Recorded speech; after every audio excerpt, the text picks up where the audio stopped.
Okay. So I call this meeting to order. Welcome to the July 28th, 2022 electronic meeting of the Environmental Commission. This meeting is in accordance with executive orders from the governor to effect social distancing and mitigate the spread of the COVID-19 virus. We intend to conduct this meeting similarly to an in-person meeting. However, please be patient if there are technical issues. Public comment will be via telephone only. To speak during any of the public comment opportunities, please call 877-853-5247 and enter meeting ID 989-2851-1637. Again, the phone number to call is 877-853-5247, and the meeting ID is 989-2851-1637. This information is also available on the published agenda in the public notices section of the city website and on the broadcast of this meeting on CTN channel 16, AT&T channel 99, and online at www.a2gov.org/watchctn. One word. Okay, let's see. Galen, do you want to read the land heritage statement? I sure will. Land heritage statement. I acknowledge that the land the city of Ann Arbor occupies is the ancestral, traditional, and contemporary lands of the Anishinaabe, including Odawa, Ojibwe, and Potawatomi and Wyandot peoples. I further acknowledge that our city stands like almost all property in the United States on lands obtained generally in unconscionable ways from indigenous peoples. The taking of this land was formalized by the Treaty of Detroit in 1807. Knowing where we live, work, study, and recreate does not change the past, but a thorough understanding of the ongoing consequences of this past can empower us in our work to create a future that supports human flourishing and justice for all individuals. The Land Heritage Statement. Okay, thank you, Galen. Do you want to go to the roll call? Sure.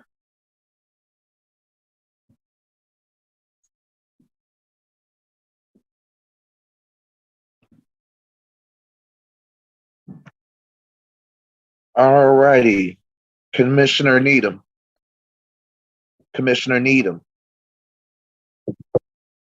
Councilmember Dish. Councilmember Dish. Commissioner Graham. Commissioner Graham.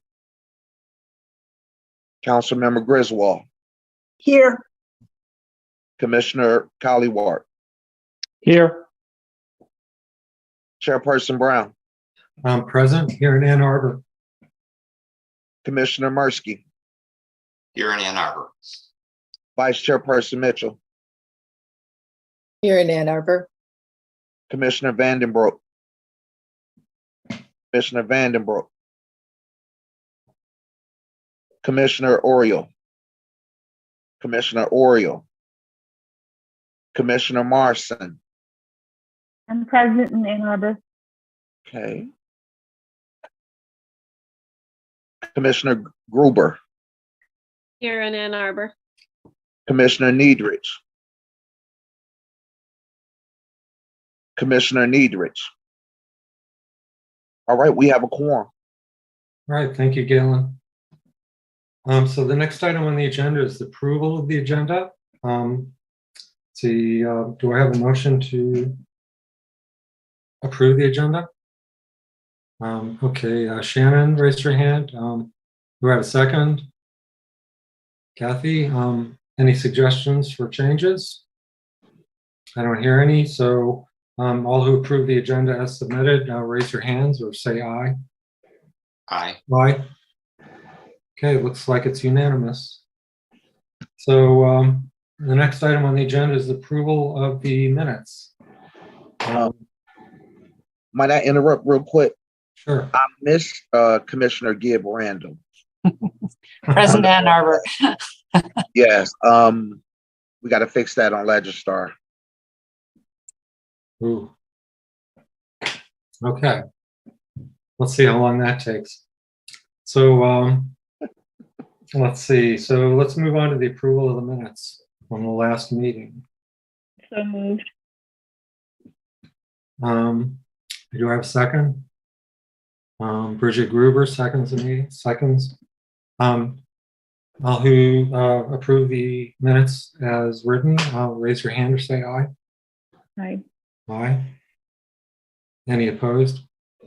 I'm abstaining because I didn't attend the last meeting. Okay. And John Mursky abstained. Okay. Thank you, John.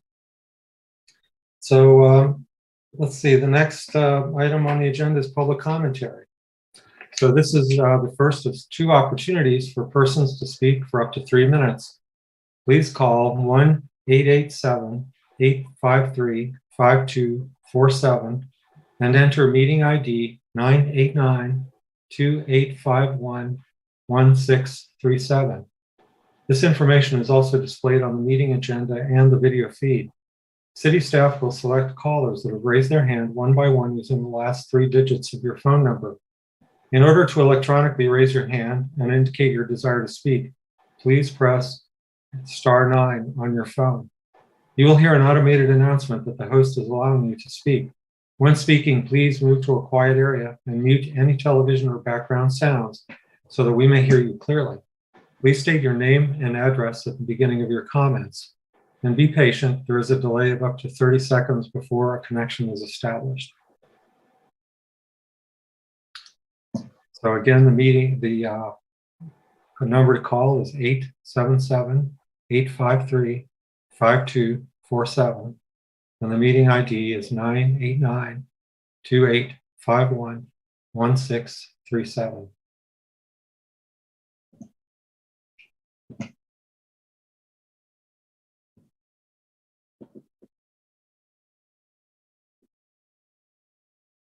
So is there anybody on the line yet, Galen? There's no one for public commentary at this time. Okay, let's wait another 10 seconds or so. Okay. Meanwhile, let me share my screen.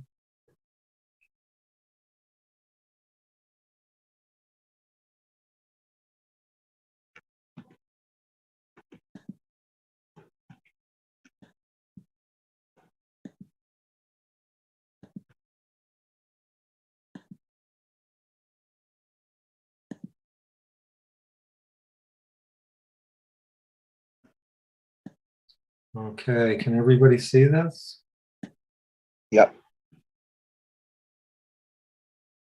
Okay, while I'm speaking, I would like to transfer my duties as chair to the vice chair, Rita Mitchell.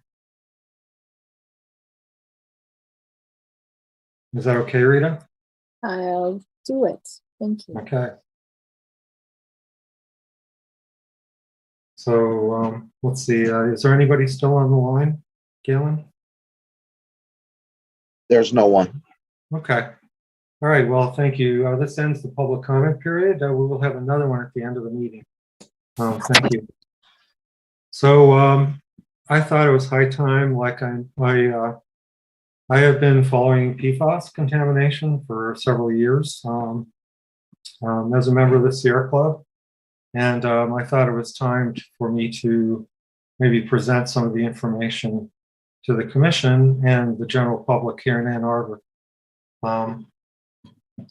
So PFAS, what are they? Well, they are a set of compounds, and this is an acronym for either and perfluorinated alkyl substances and polyfluorinated alkyl substances. They used to be called PFCs, which stood for perfluorochemicals, but that nomenclature has been replaced by PFAS, PFAS, for the last 10 years. So if you go back through the literature, you can sometimes find references to PFCs, but they're talking really about the same thing. Now, let's see. First thing is, let's just get some basic definitions and key facts and figures straight. PFAS is an umbrella term for some 10,000 synthetic chemicals They have multiple chemical fluorine bonds. There are several definitions worldwide. Right now, the European Union officially has the most stringent definition. The EPA is one that's almost as stringent. It's very close to it. But the basic problem with PFAS compounds is their persistence in the environment and the body. These are chemicals like PCBs, PBBs that can be absorbed. They can enter into synthetic pathways. They can enter into biochemical pathways in mammals and in plants. And they are not, they're not able to be detoxified. Some of them are not able to be excreted readily. And all the ones that have been investigated so far do have health risks. So, however, they have not been well studied. These compounds have been made in large quantities since 1948. There are millions and millions of tons have been released into the environment, mostly through consumer products for decades. However, nobody chose to fund any health consequences for chronic exposures. The thing is that these compounds are not that toxic for acute exposures, meaning a large exposure in a brief period of time.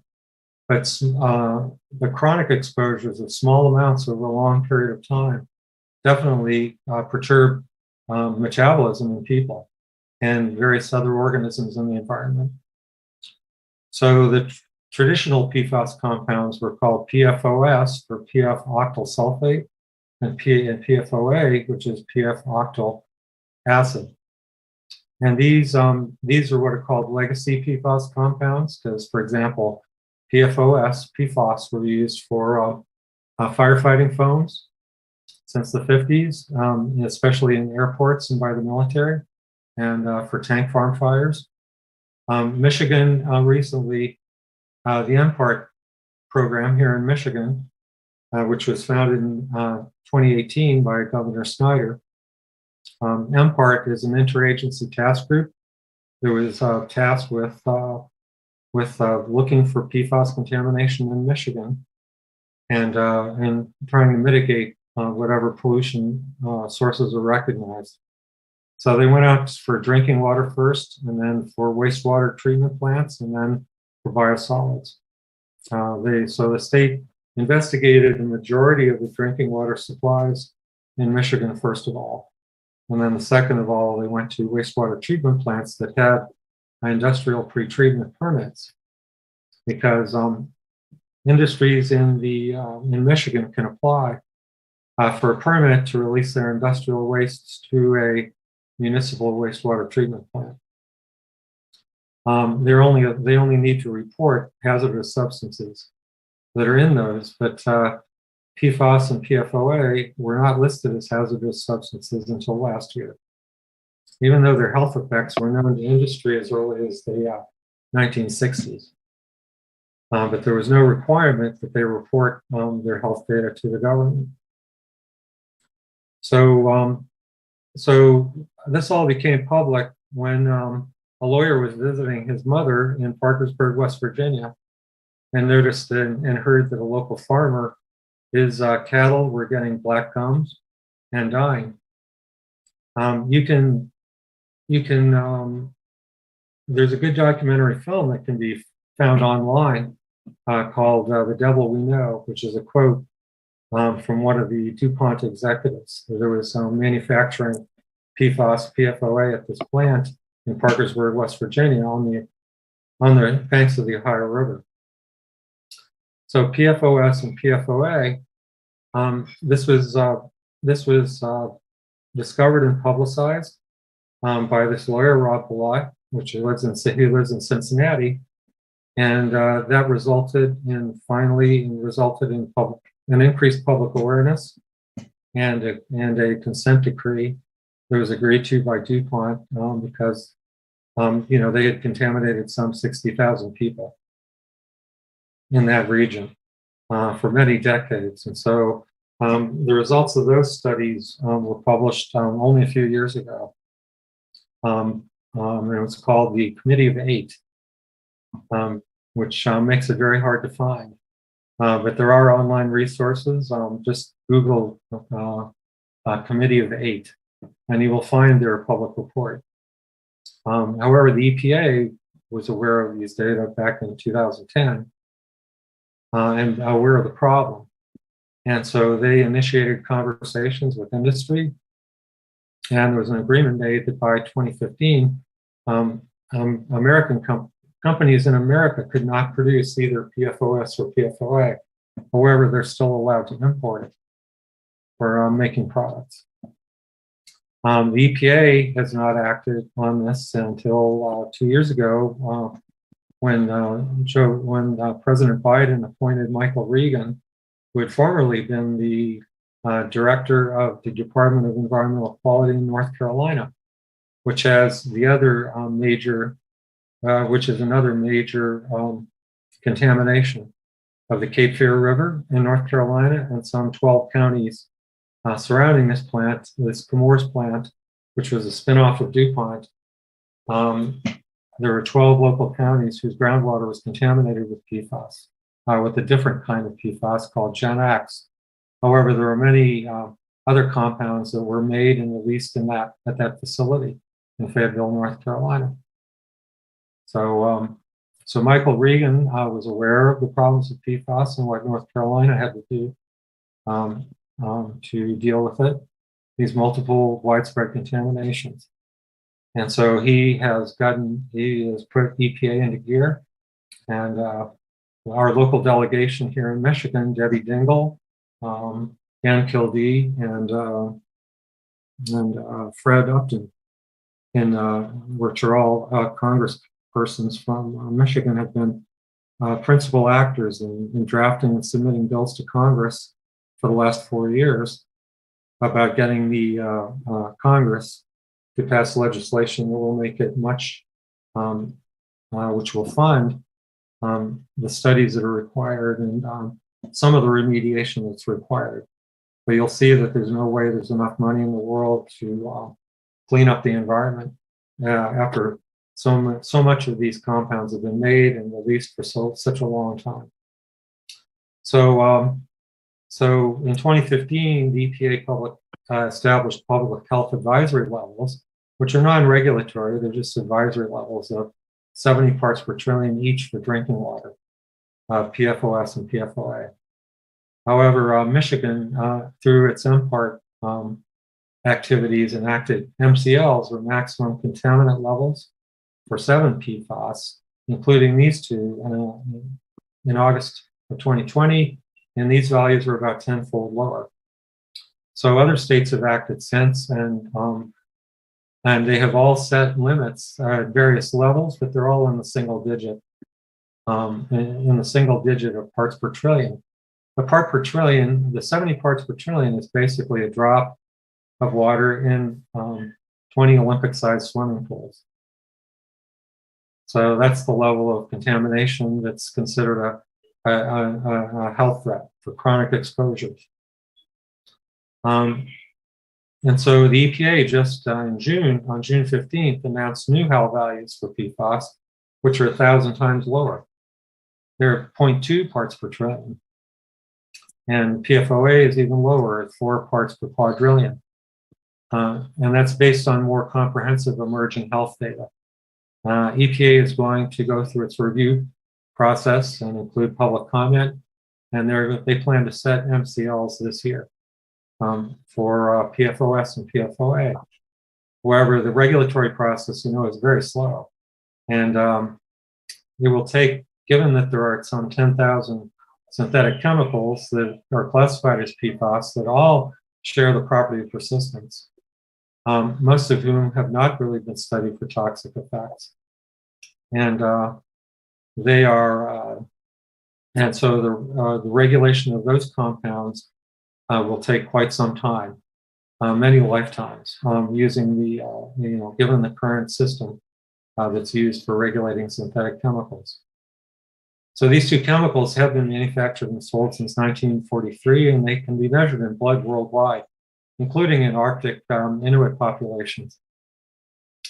Because they've migrated into the ocean, they've been absorbed by fish. The fish have been eaten by seals. They're also deposited by aerosols, and dispersed through the air as well as the water. They are principally used in consumer products. So some of the major consumer products that are used for fast food wrappers. The FDA actually licenses and permits some 12 Pfas compounds to be used in food packaging. A major contamination in food packaging was recognized to be microwave popcorn bags. So, these these popcorn bags that you can put in the microwave, those were contaminated with high levels of PFAS, which were taken off, and those were changed. I think I've heard that the PFAS was taken out of those products several years ago, but they still exist in fast food wrappers mostly. Wendy's has pledged that they will remove PFAS in all their packaging by the end of last year. However, it's hard to tell if that's really happened or not. McDonald's, for example, wants to wait until 2025. Other businesses such as Burger King don't recognize that it's a problem and have not pledged to do anything about it until they're forced to. So, so the other consumer products that contain PFAS are cosmetics, like lip gloss, especially lip gloss, mascara, and other lotions and creams. Other consumer products such as Glide. Glide dental floss contains PFAS. It's basically Teflon tape, but there is residual PFAS in that Teflon tape. The Teflon itself is a polymer, but it will degrade into a microplastic and eventually become some kind of a fluorinated organic compound that may have toxic properties as well. But there's no immediate risk to chronic exposure from dental floss from the tape itself, but there are additives that are in there that can be leached out.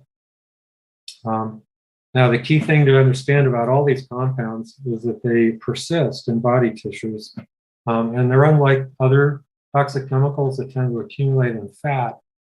These compounds accumulate in blood and the liver mostly. So foods such as liver and that contain blood could possibly have much higher levels of PFAS than muscle meat.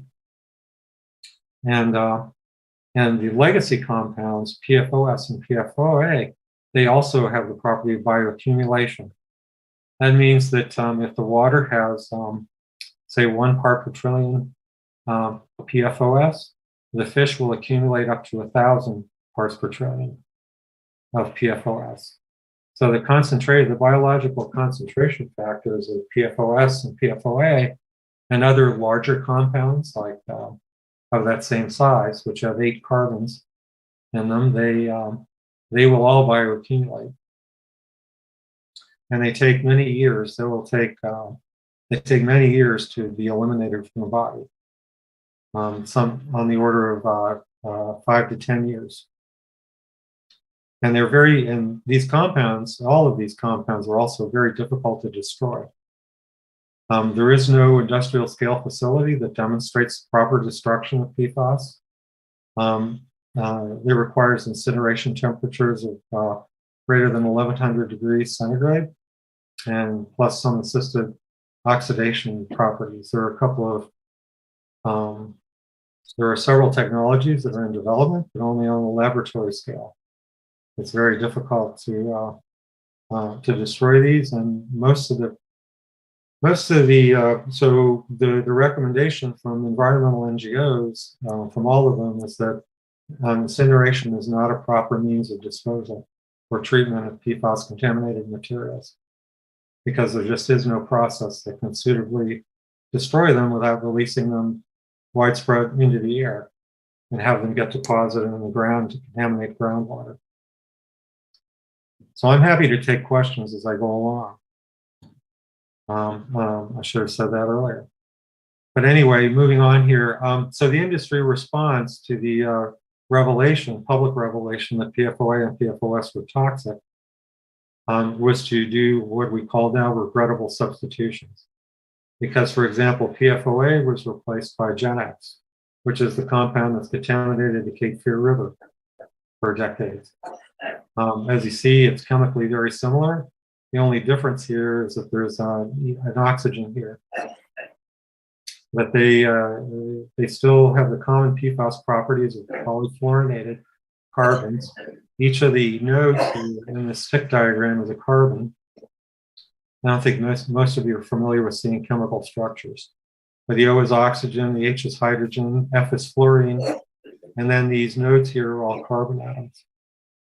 So when they say it's polyfluorinated octyl acid, that's what you see here is 8 carbons with an acid function here at the end. And everything's fluorinated. All the hydrogens have been replaced with fluorine.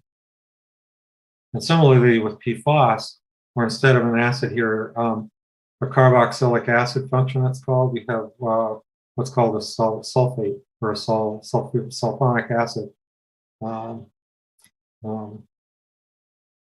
function. So and so PFBS was created as an alternative to PFOS. So this compound is just as persistent. It's also toxic. The EPA recently released toxicity data for PFBS, so they're on the pathway to having a MCL regulations in place through the Clean Water Act for this compound as well as Genex and PFOA and PFOS. But right now, these are the only 4 compounds that the EPA is considering for regulatory action at this point. So, as I mentioned before, they've been circulating in food and water supplies for decades, and they're found in blood everywhere, every person that's been looked at. Where do they come from? They start from industrial and AFFF, point sources. AFFF is a firefighting foam. It's been used, as I mentioned, by the military and at airports. The MPART program thought one of their first initiatives was to collect all of it, because most of it's, of course, been used in training exercises, even in municipal airports, even in small municipal airports. And so MPART sent a letter to all the fire marshals in the state asking for all their existing stocks of AFFF to be declared and transported to a facility in Detroit. So the state thought it would collect maybe 30,000 gallons, but they ended up collecting 60,000 gallons of AFFF. And they chose to dispose of it by shipping it to a landfill in Idaho. So where it's claimed by U.S. Ecology that it's encapsulated in some form, like perhaps in concrete or something like that, and then put into a hazardous waste landfill, which is about a mile from the Snake River, upstream of the Columbia River. So hopefully they're secure, at least for my lifetime. But we'll see what happens in the future, because these are persistent. These will not degrade, not for millennia. So the other source is, and we don't have any manufacturing facilities that I know of that I've heard of for industrial sources here in Michigan. But again, these point sources contaminate both surface and groundwaters. Now, now in Michigan, because the state regulates this, not the federal government, is several of industrial sites that don't manufacture but that use PFAS are allowed to send their pre-treated, supposedly waste to a municipal wastewater treatment plant. WWT, please, or that's just an acronym for wastewater treatment plant. Most of them are public. There are some private ones, especially around paper mills. Paper mills sometimes have their own privately owned wastewater treatment plants. but there are some 70 wastewater treatment plants in Michigan that had industrial pretreatment permits on file with the State Department of Eagle. Now, so the MPART task group tested the wastewaters from these plants and discovered one of the things they discovered is the contamination coming from these chrome plating facilities in Wixom. They're owned by a company called Arbor. There's 3 of them in Wixom. They had a pretreatment permit to send their waste to the Wixom wastewater treatment plant. And so the PFAS contamination that got into the Huron River and into our drinking water came from these industrial facilities that were using these PFOS and other PFAS compounds and releasing them into both into the Huron River and the River Rouge, by the way. And it's hard to tell how much time this has been going on, but probably for decades. So that's how the contamination in the Huron River was discovered. But that was mostly discovered because the EPA, as part of its ongoing activities against PFOS and PFOA, included PFAS compounds within their unregulated contaminant monitoring rule, which was an update to the Clean Water Act, where EPA tests every couple of years tests for unregulated compounds that they think may be contaminating waterways in the United States. So this ECMR3, the third study that was done, and it was initiated in 2012 and it ended, and the data was reported in 2015. But this is when our wastewater facility became aware of the contamination in the Huron River and began to initiate actions to remediate it. Which, as you know, was done with the addition of some granular activated carbon beds that are good at absorbing the PFOS and the PFOA. They're not as effective in some of these smaller PFAS compounds. Now, another source of contamination is commercial distribution, because Scotchgard was a major product that contained PFOS. We all saw those ads in the 60s. I think many of us are old enough to have seen these, where you could buy a can and spray Scotchgard in all of your furniture and the drapes so that it would be easier to clean from a grease spill or a wine spill. So Scotchgard was almost pure PFOS. This was a source of contamination. Another major site of contamination in Michigan was the former Wolverine manufacturing site where they made hush puppies. Those hush puppies being were sprayed with Scotchgard before they were sold to repel grease, keep them looking good. So there's been a major contamination of groundwater there in Rockford and other communities there in Kent County near Grand Rapids. So you can go look at the MPART website, which is full of data if you're interested in more details about what PFAS contaminations have been found in Michigan and what the state has done to remediate them and what it plans to do. So because PFAS has been in consumer products for so long, especially fabrics, this commercial distribution, all these products end up in landfills and wastewater. So landfill leachate is a major source of contamination in the groundwater. So, the Ann Arbor legacy landfill is no orphan here. It's likely that this landfill is leaching PFAS and various PFAS compounds into the leachate and going into our wastewater treatment plant. There are many others. The major landfill that Ann Arbor is using, Arbor Hills, has been recognized as a source of PFAS contamination by MPART. It is contaminating groundwater. It has been for decades. And so that is an official investigation site for MPART. The Ann Arbor legacy waste landfill, because it's been retired a while back, has not has not come up as high in the priority because it's not an active landfill, but eventually we're going to get investigated. Now the wastewater treatment plants, as I mentioned before, they will all of them, whether they have industrial pretreatment permits or not, will contaminate surface waters and biosolids just because there are so many consumer products that contain these. There are no what you would recognize point sources, as there are no recognized manufacturers or major users of Pfas products here in Ann Arbor. But because because of the consumer products, these end up in our wastewater treatment plants as well and get discharged to the Huron River. And so the other thing is biosolids and compost. There's widespread contamination of biosolids and compost. Kathy Griswold, raise your hand. Kathy.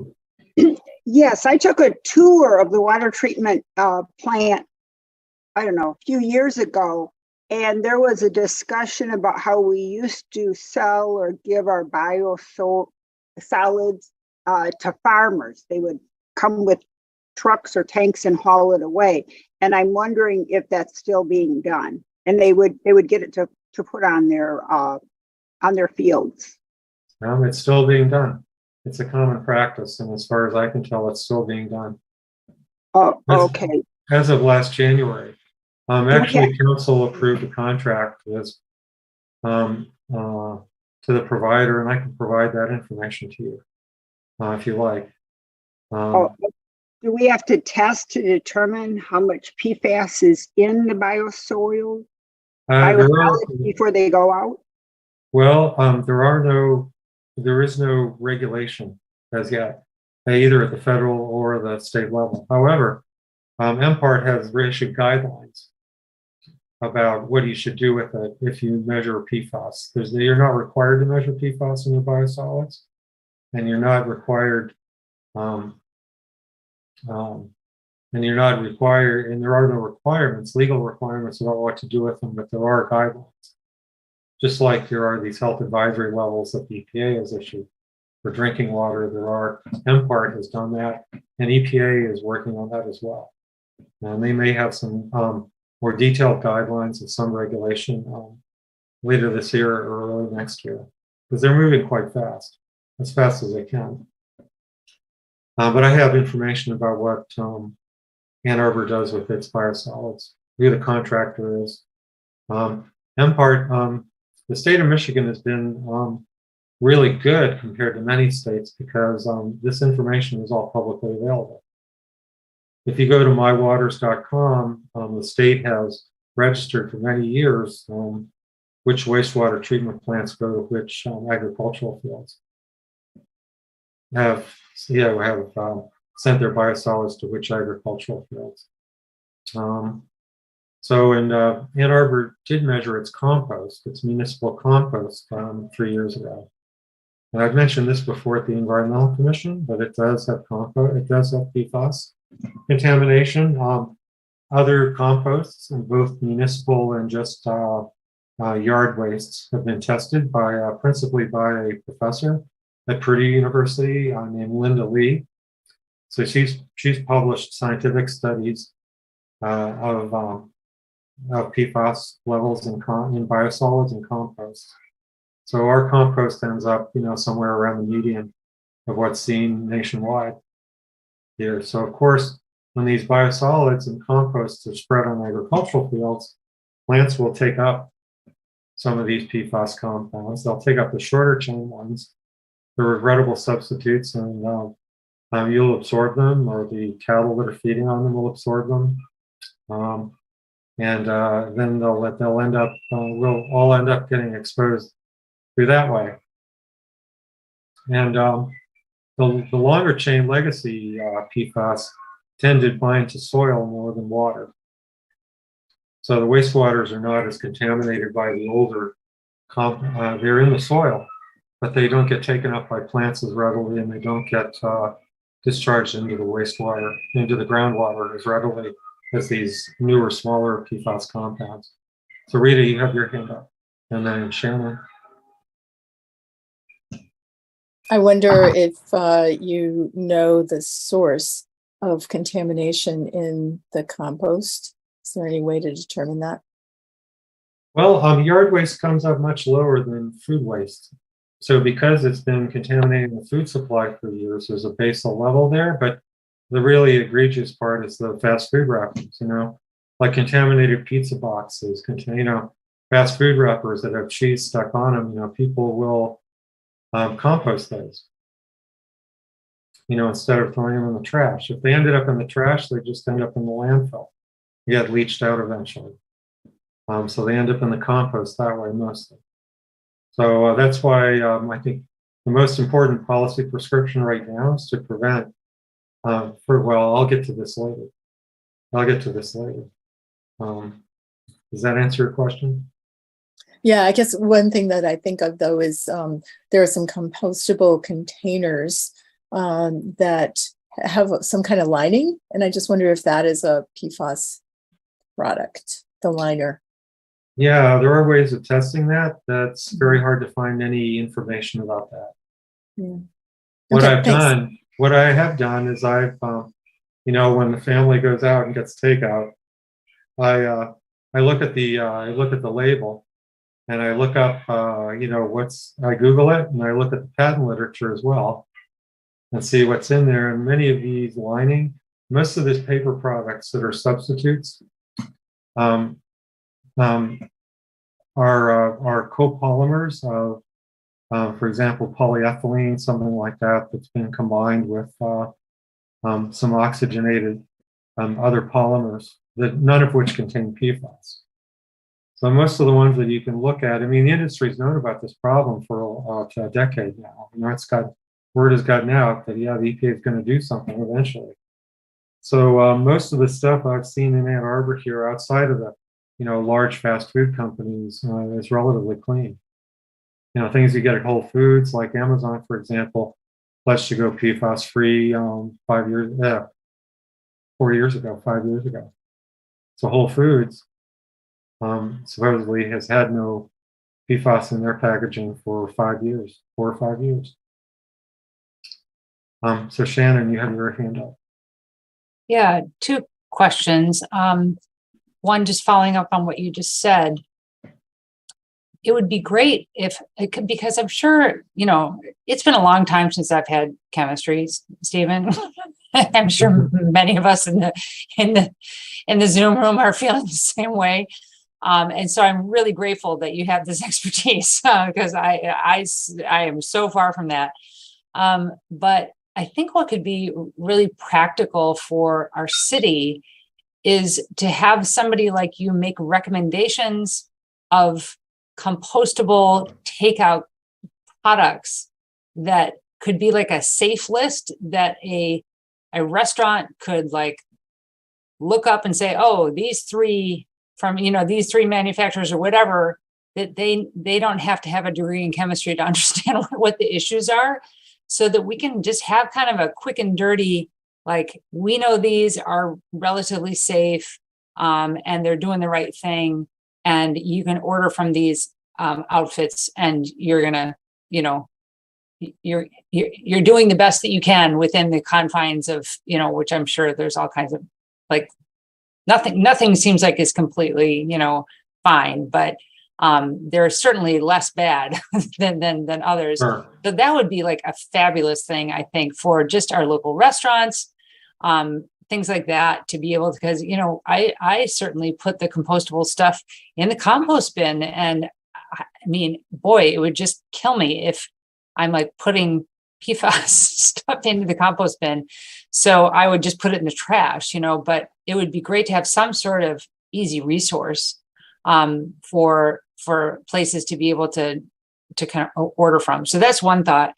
The other thought is that sometimes I've worked alongside phytoremediation, which are plants that can break down complex chains of chemicals and break them into kind of their component parts.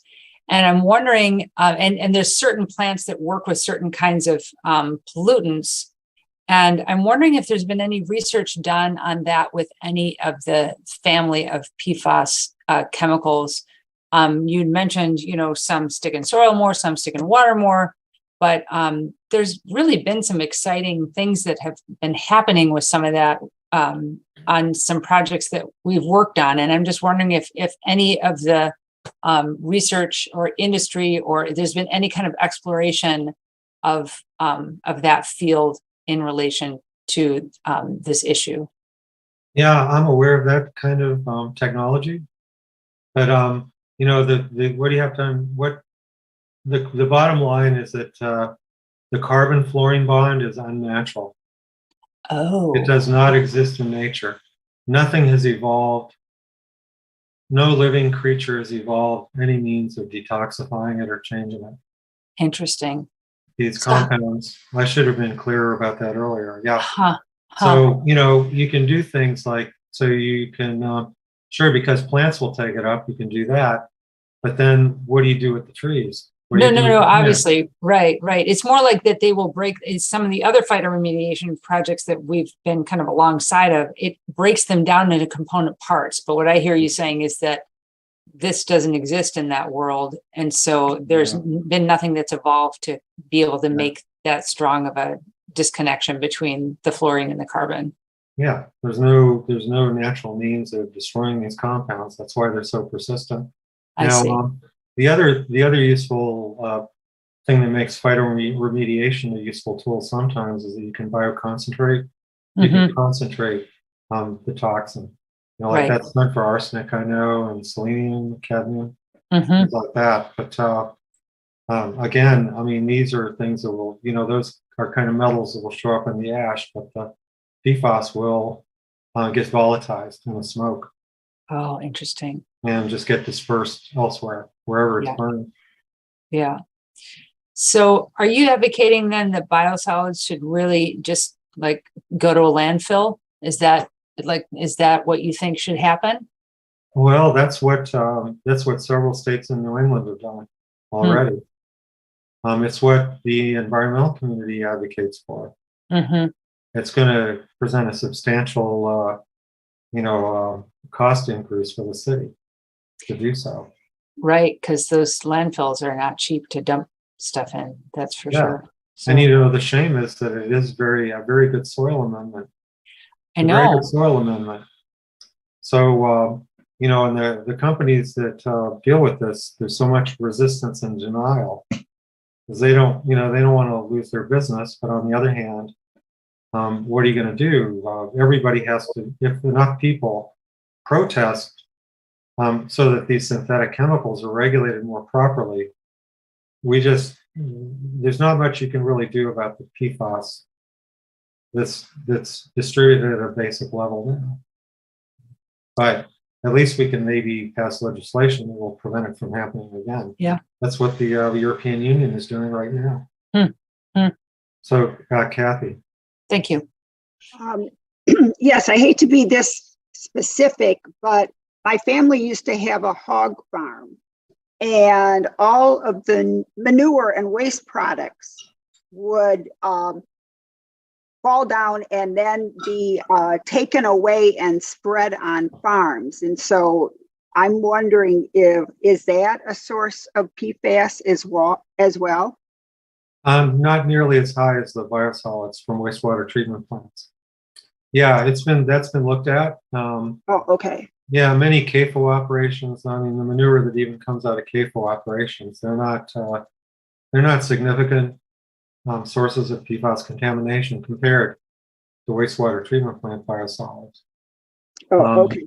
But they have other problems. They have nutrient pollution problems from the phosphorus and the nitrogen. John, okay. You have your hand up, and then Rita.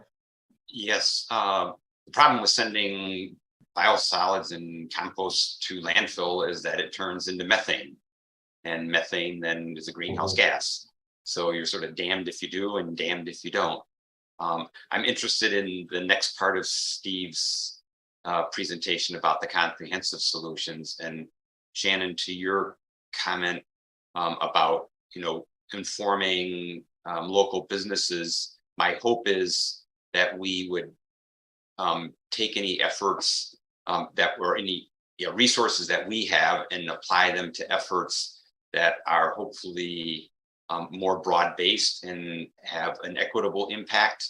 Not that we're just protecting ourselves in rich little Ann Arbor, but we're protecting people also in other parts of the state that are probably not anywhere near as well informed about this as we are.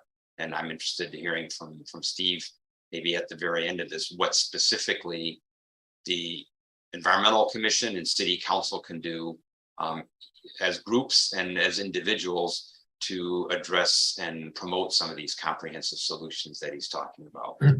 So I'll wait for that anxiously. Okay. Yeah, I'll move faster.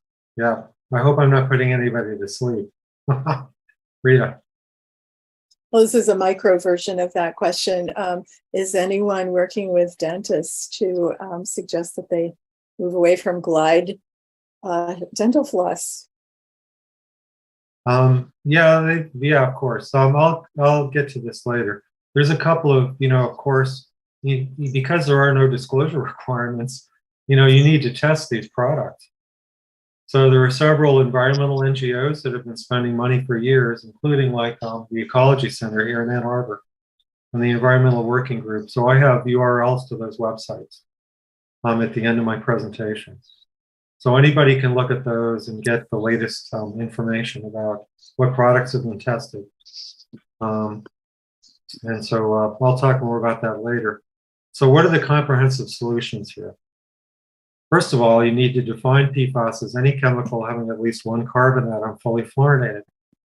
So this targets the general PFAS property of persistence. This is the definition that the European Union has settled on. And, most of these chemical companies, there's only some 7 chemical companies that manufacture PFAS worldwide. But because they make products that they sell worldwide, joining the European Union which is roughly a third of the world market, is in the European Union, and roughly a third of it's in the United States, where it used to be. So, China is a different story entirely. But we can at least, control what ends up in the environment in the United States and the European Union. So, and then the second thing to do is to eliminate all non-essential uses of PFAS. So this turns off the whole spigot. Because these compounds are cumulative, because they're persistent, they accumulate. They don't concentrate in your body, but they accumulate. And in fact, when the Sierra Club, I was working with a Sierra Club group that issued a report called Sludge in the Garden a number of years ago about commercial soil amendments that you can buy at big box stores. We tested 9 products that you can buy in a big box store, and they all had PFAS. So you can look at the Sierra Club report. Just Google Sludge in the Garden, Sierra Club, Sludge in the Garden, and download the PDF and look at it. The thing is that they all contain PFAS, and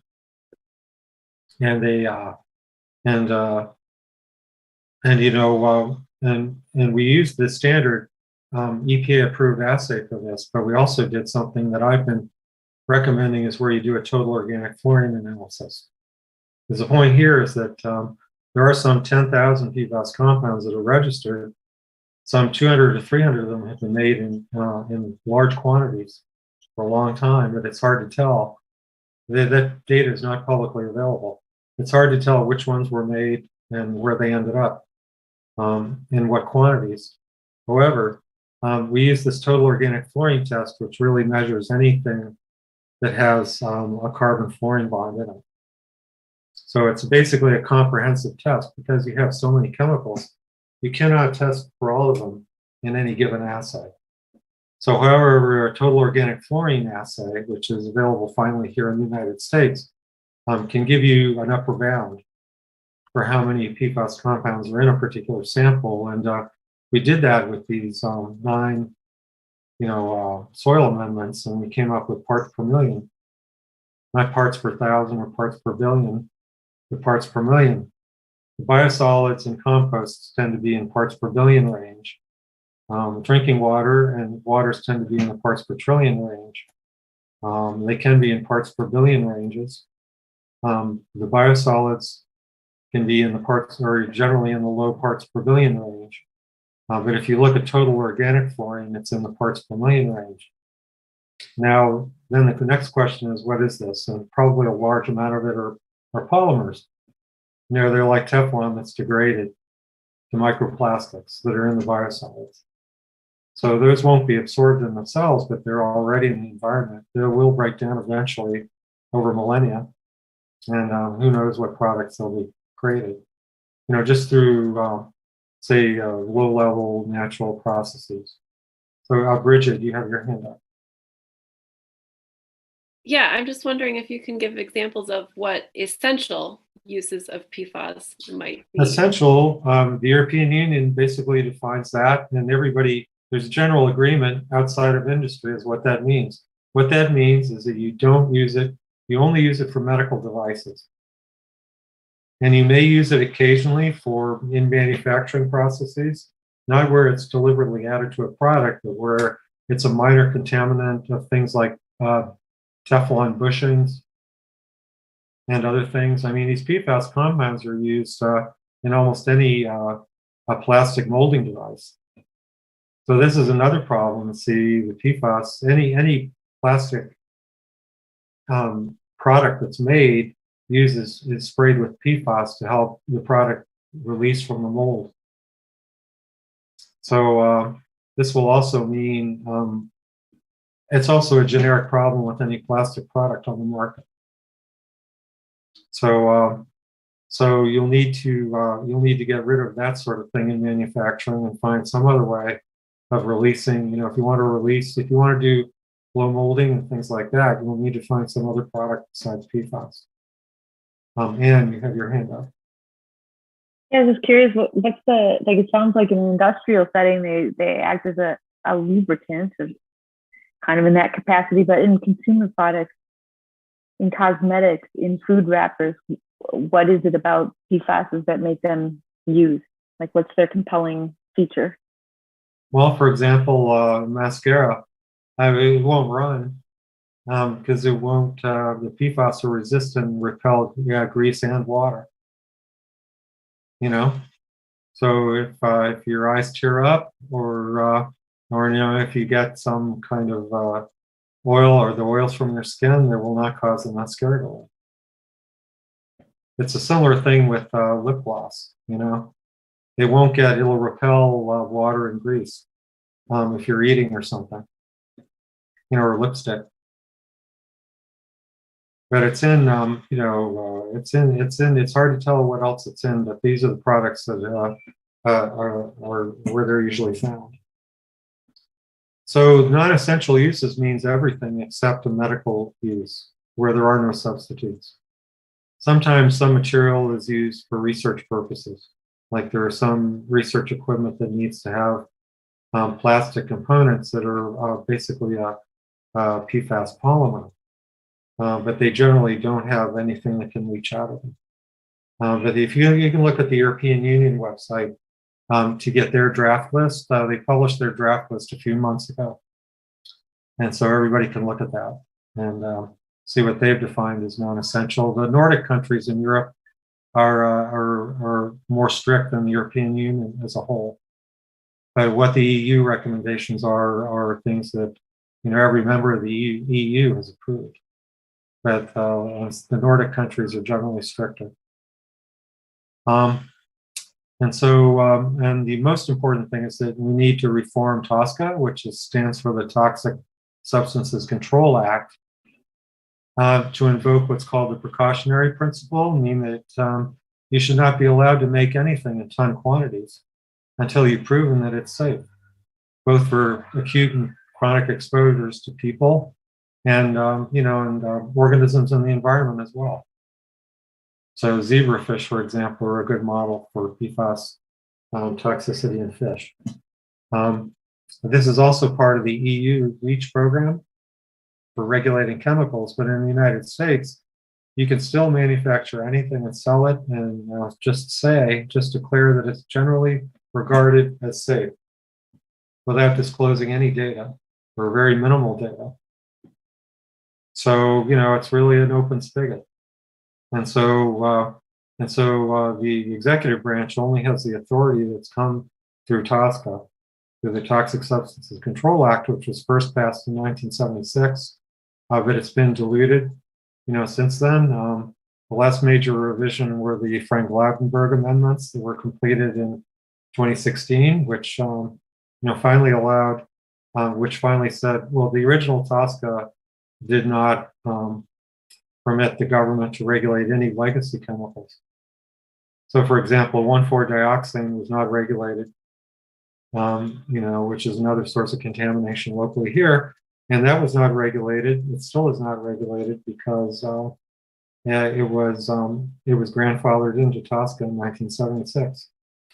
But part of the Frank-Lautenberg amendments were that the EPA had to select 10 legacy chemicals to study for their toxicities.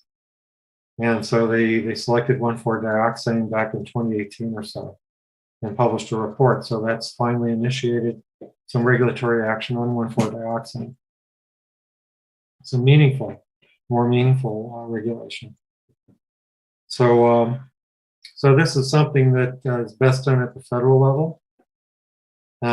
But again, there's very little appetite for it in Congress. So where are these PFAS point sources found? I've mentioned this before, that they're found in industrial sites, fire training sites, mostly at airports. Department of Defense is a major polluter. We have 3 sites. We have actually more than 3 sites here in Michigan. There's the Wurtsmith Air Force Base in Oscoda. There are many sites in northern Michigan, mostly around Grayling and the UP. There is another site. Let's see, where is it? It's in the middle of the state here. For example, the Cherry Capital Airport in Traverse City was a training site that used PFAS. So that groundwater is contaminated, and it's traveling under Traverse City into Traverse Bay. So point sources are wherever sewage sludge, which was relabeled by the industry as biosolids, have been applied. The especially toxic ones are paper mill sludges, which are shut down basically many family-owned farms in Maine because of widespread contamination. Because Maine is a state where there's a lot of paper processing, a lot of paper mills, and then wastewater treatment sludges with ITP permits. The first breach in the wall here in Michigan was a farm which had used the biosolids that came from the Wixom wastewater treatment plant. That contaminated the water in the Huron River. Also, that biosludge from that same wastewater treatment plant was applied to a farm in Heartland, Michigan, among others. And you can measure high levels of PFAS, in the beef that came off that farm. And that's an unfortunate situation because that farmer has been a great community partner. He's been a great and generous community partner. And of course, this came out of the blue and has put him out of business. So, and as I mentioned before, it's wherever food packaging is included in compost. Pure yard waste have far less PFAS contamination than anything that has food scraps in it or food packaging. This is true for all composts and all biosolids that have been tested so far. And things like car washes and commercial laundries are also point sources of PFAS contamination. Because I think there are some products that are used in car washes, if you pay for the extra service, for keeping your tires shiny and stuff like that, that's probably PFAS, but it's hard to tell what it's been used because the disclosure laws are just so weak here in the United States. So here, for example, here is just a screenshot from the Environmental Working Group, which is an environmental NGO that's done a lot of work on PFAS, on consumer products. I've given their hyperlinks down at the last slide. But as you can see, there's a couple of states here that have been active. Just because a state is negative for PFAS doesn't mean that it isn't there. It just means that they haven't tested for it. So as you see, Colorado has tested for it because they know, because they've had it, because the military installations there, and also because PFAS compounds are used in fracking fluids. So fracking fluids contain a lot of PFAS, and so It was recognized, the state of Colorado recognized 4 years ago, 5 years ago, that they have widespread PFAS contamination. So their state initiated a testing effort. These purple dots here are DoD sites because the DoD was required to test for PFAS contamination of groundwaters by the federal government a few years ago. Okay, state of California, state of Alabama, because there was a 3M plant located in Decatur, Alabama, on the Tennessee River that was a major manufacturer of PFAS. Let's see, along the Ohio River here, and Kentucky as well, and the state of New Jersey for obvious reasons, and New England states have done a lot of PFAS testing. In North Carolina, because of the GenX pollution in the Cape Fear River, has initiated state action. But most of these other states, there has been no federal action until the last 2 years, and there's been no, except for DoD sites, and there's been no state action whatsoever either, even though there is widespread contamination. Several NGOs like the Sierra Club have been testing drinking water in Florida, and it's very, very high in PFAS. But the state will not recognize it. The state will not act on it. So this is just an example here. If you look at this, at any of these dots, you can expand this map and click on any of these dots, and this is what you'll come up with. What I did is, you see, this is Ann Arbor down here. And so I clicked on Wixom, the Wixom site here. And so you'll get this kind of information here on the left. This little pop-up window shows up, and it will give you the details. See, it's contamination. It's got the location, some of the data, and the sources. So this is a really good database that a lot of people are using these days. That's been funded by the Environmental Working Group. So you can go look up stuff there. Another good source of information is Safer States. Safer States is a environmental NGO that catalogs data on policies, on what regulations for PFAS have been done at different state levels. So you can, it's a great place to look at if you want to see representative legislation on how to ban PFAS in food packaging. There's Jeff Irwin and Yusuf Rabi have introduced legislation for the past 4 years in our state legislature, but those bills have gone nowhere in our state legislature, for example. But you can find all this information at this Safer States website. And what are the threats here to health and budgets? Well, the health threats, again, they're long-term chronic exposures, and they come through food. Packaging is easiest to get rid of, meat and fish and dairy, less so in vegetables. I sort of put them in an order. So, you know, eating less meat, fish, and dairy will help you reduce your exposure through food. There's not much you can do about that at this point. This stuff has to work its way through the system. And it's all going to end up in the ocean anyway. And packaging is something you can get rid of immediately. So in water, PFAS is difficult to remove and it persists in sediments. So the city's done a good job at getting rid of it in their drinking water. But as I mentioned, some of the technology they're using isn't so good for some of these smaller molecular weight legacy PFAS. Air is a health threat. About 5% on average of PFAS exposure comes from inhalation, both of volatile PFAS like PFBA, which is one of the smaller PFAS compounds that have been made in large quantities, household dusts. Right now, a lot of drapes and carpets and furniture comes with their furniture pre-treated with PFAS.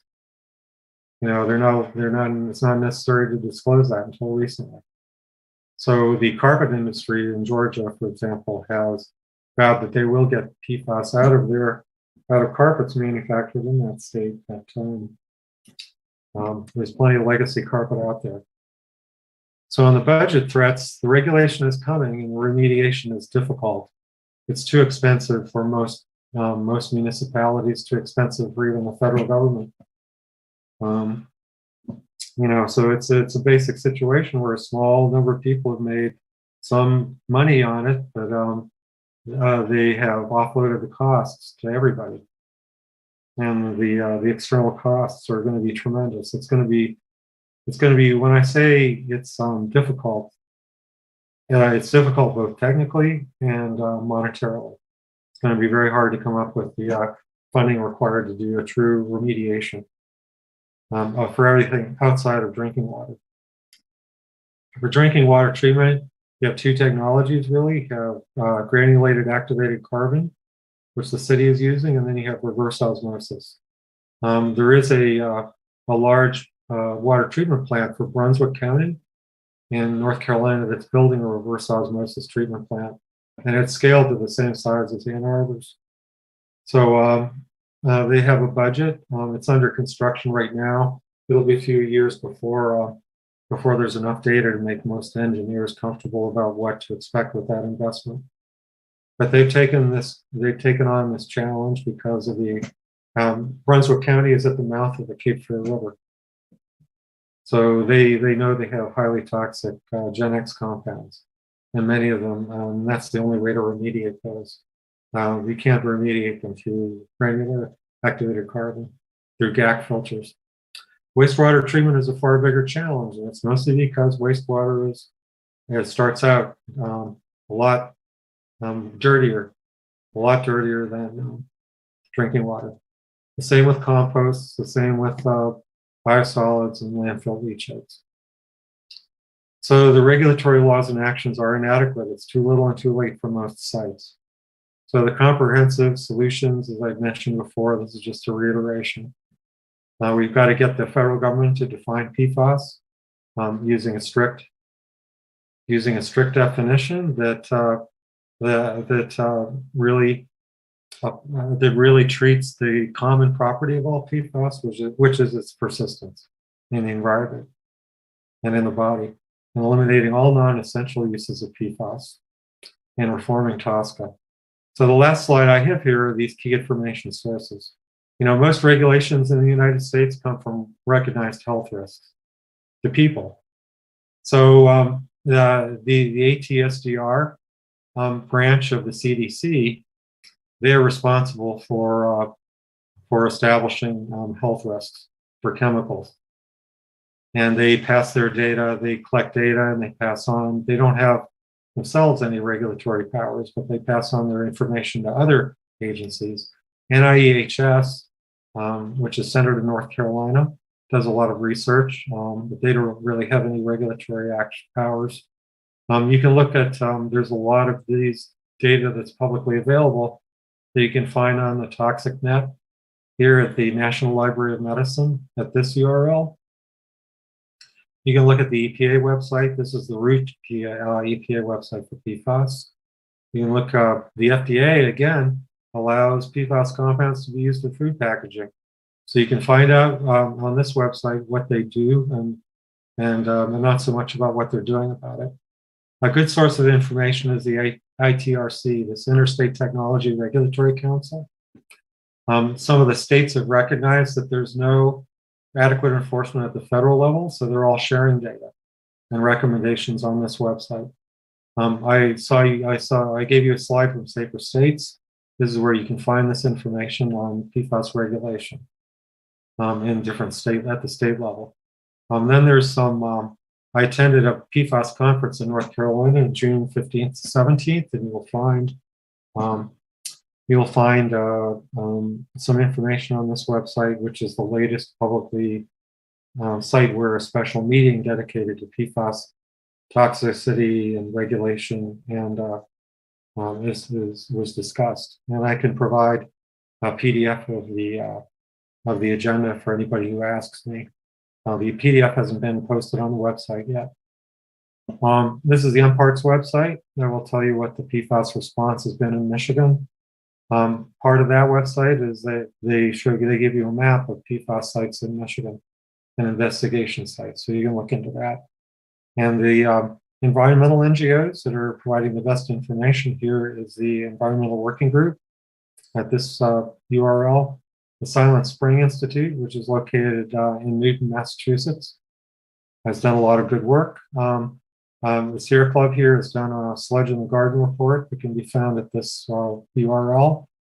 And then there's this app, which you can find. There are some apps in progress where you can download it onto your phone, and you can look up different food and cosmetics and household products. So speaking to the general question that was addressed now. But again, this information, there's no central clearinghouse for this information. But I'll do my best to try to assemble it into a form that where you can see it as it's updated. Because there's a lot of work moving here. A lot of work has started moving quickly, so information can expire pretty quickly or become incomplete. John, your hand is up. It seems to me, and you've mentioned this, that really everything that we do are Band-Aid solutions unless we can shepherd reach like legislation in the US so that new chemicals are only approved after they've been shown to not be harmful. Do we as individuals have any possible influence in pushing that kind of legislation, advancing it, promoting it with our elected officials, or is that just an unrealistic lift? Well, our local officials are very aware of it and very active in trying to push legislation through Congress. Debbie Dingell is the leader. So is Dan Kildee, and so is Fred Upton in the western part of the state. It's a bipartisan issue. But, so it tends to get some support from Republicans, but, the major pushback is by the American Chemistry Council, which is the trade group for the chemical industry, and also the chambers of commerce. So what can we do, or what do you recommend we do? You need to contact your elected officials. Okay. Ours here in Ann Arbor are already well aware of this problem, and they're very active. So I would ask them. Yeah. I would ask them. For example, this Pfas bill has been in that Yusuf Rabi and Jeff Irwin introduced 4 years ago hasn't gone anywhere because the Republican leadership in the current legislature will not move it out of committee. They will not even allow a public discussion about it. So there needs to be a public discussion. I think because states have not acted and the EPA has limited authority, testing, if we can fund testing, if we can get people nationwide to test their water supplies for PFAS, they can do it at $80 a pop. There's a company that will do it for $80, and that will at least raise public awareness. And I think there's it's one thing to show up as a constituent and say I'm concerned about PFAS in my drinking water, and it's one thing to just show up and say that, and it's another thing to show up with a piece of paper to say my drinking water is contaminated.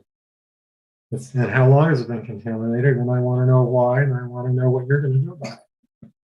So I think that's the bottom line, because the authority has to come through Congress. The executive branch does what it can, but when there's a leadership change in the executive branch, you can swing from hot to cold overnight. So Kathy, you have your hand up, and then Ann Morrison. Yes, I've attended 2 community hearings regarding PFAS. In fact, Stephen, were you at the one at Washtenaw Community College?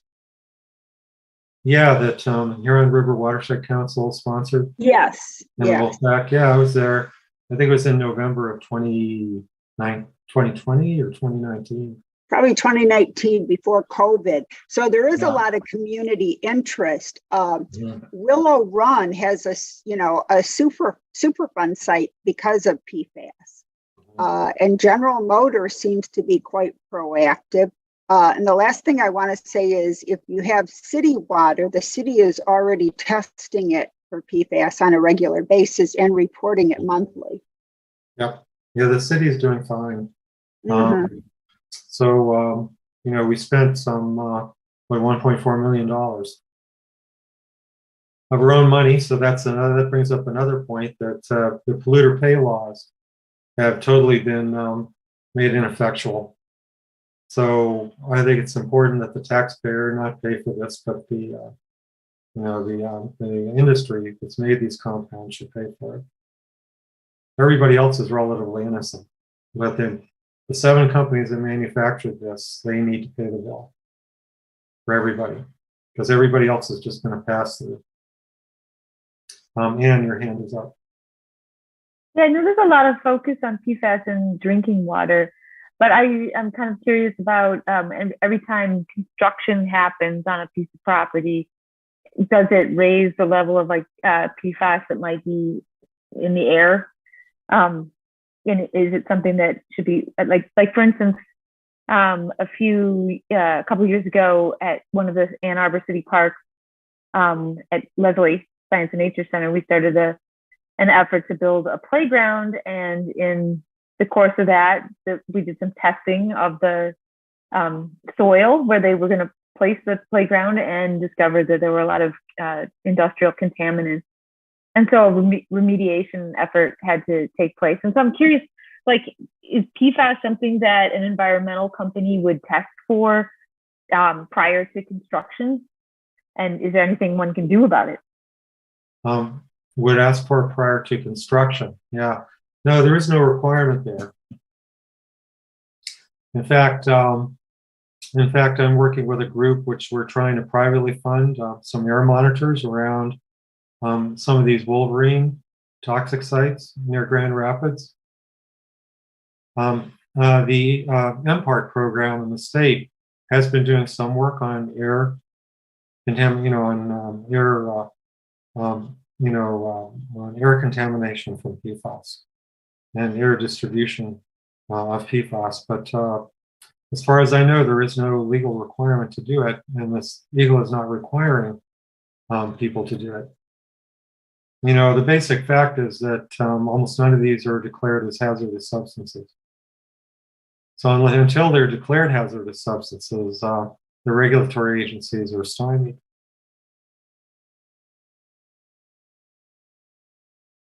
You know, so Anne, yeah, your hand is still up.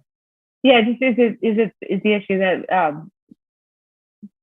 we just don't have the studies that would convince authorities that they are hazardous substances? Is there still work to be done in showing the link between PFAS and specific health problems? Well, you know, I look at the peer-reviewed scientific literature. And so that's inhibited by the amount of funding that's allocated to those kind of studies. But that's where this information first shows up.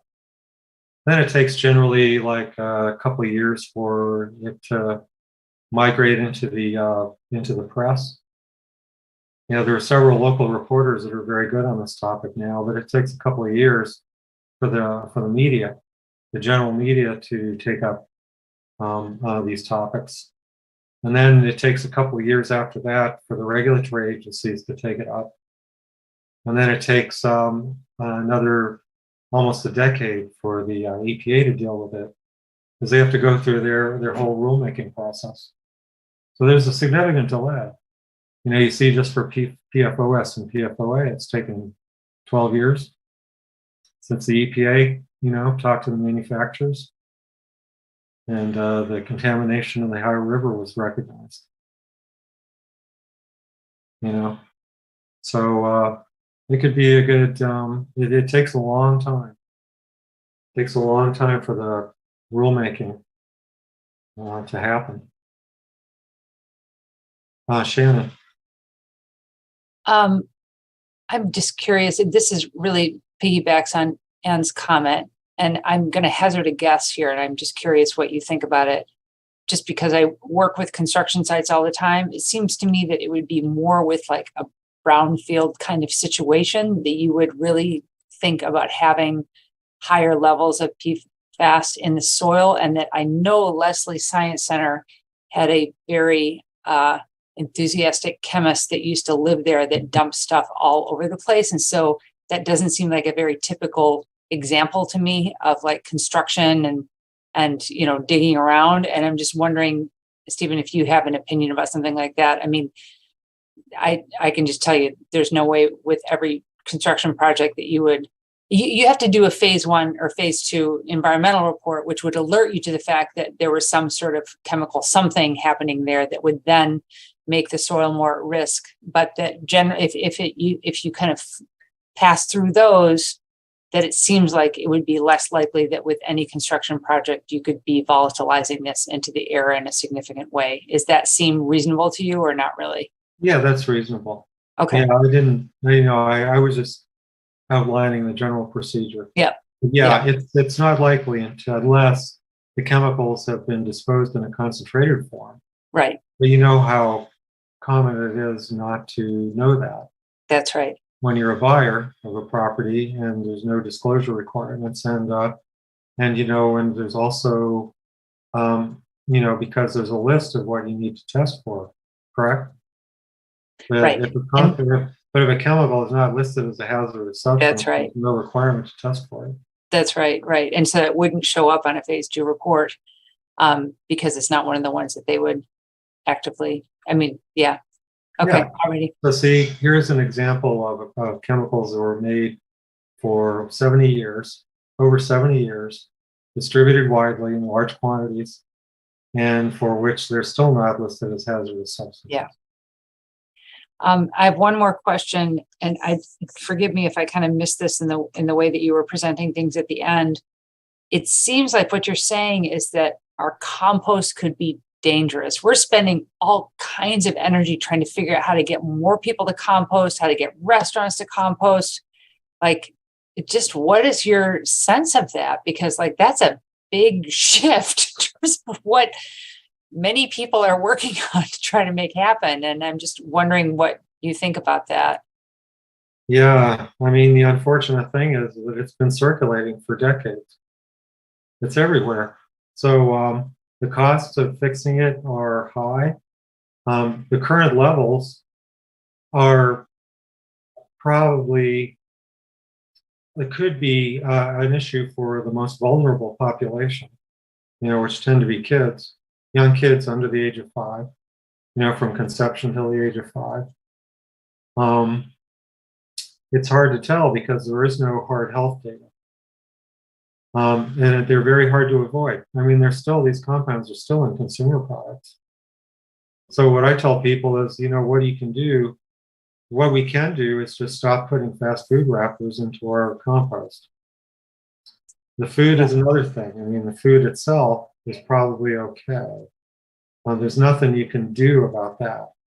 And you really, to get a good compost or a good soil amendment, you need the nitrogen. Right. But we can at least get rid of the food packaging. So that's kind of the big message, really, it seems to me, is like the fast food wrappers, some of the food packaging that may contain these, not so much the food itself.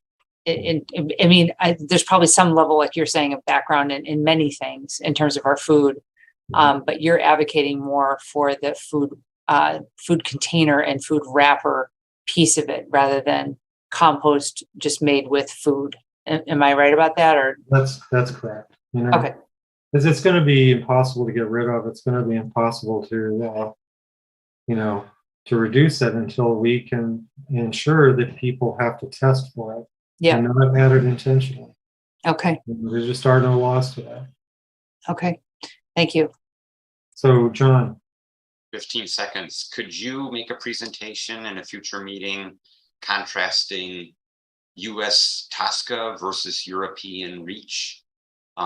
Because I think there's probably very, very few people that understand the difference. And unless we implement something like REACH in the US, we're constantly going to be playing catch up.